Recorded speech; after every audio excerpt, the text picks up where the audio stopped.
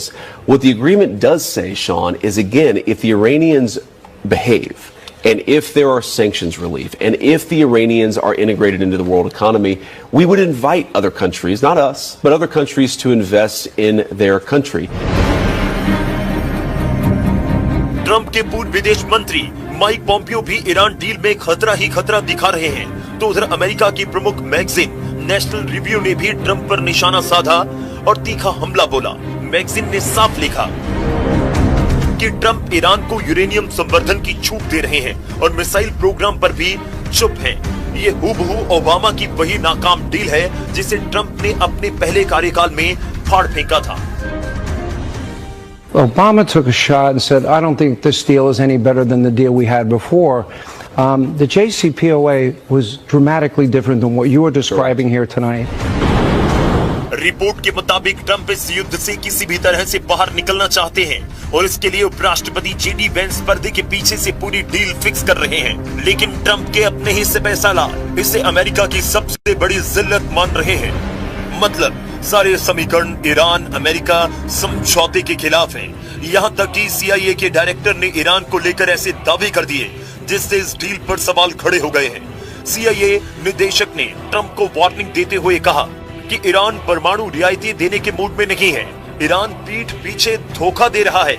Iran युद्ध रोकने, ban से बचने के लिए समय काट रहा है। ईरान शर्तों पर अड़ा रहेगा, अमेरिकी शर्तों को नहीं मानेगा। पीस डील को लेकर ट्रंप टीम में बगावत है। ईरान को भी ट्रंप का कोई भरोसा नहीं। ट्रंप पल पल रंग बदलते हैं। वो कभी ईरान को बर्बाद कर डालने की धमकी देते हैं तो अगले ही बयान में ईरान के सुप्रीम लीडर को महान बताने लगते हैं। उनके स्टैंड बदलने में ज्यादा वक्त नहीं लगता। अभी तो फाइनल समझौता होने में कई दिन बचे हैं। मुमकिन है नेतन्याहू फिर से ट्रंप को ईरान से युद्ध के लिए मना लेंगे। लेकिन अब अगर ईरान पर अमेरिका ने हमला किया तो फिर अंजाम बहुत भयानक हो सकता है, क्योंकि ईरान ने सारी मिसाइलों को अमेरिकी सैन्य अड्डों की तबाही के लिए तैयार कर रखा है। खाड़ी देशों में सुपर पावर के सैन्य ठिकानों की तबाही परमाणु युद्ध का आगाज होगा।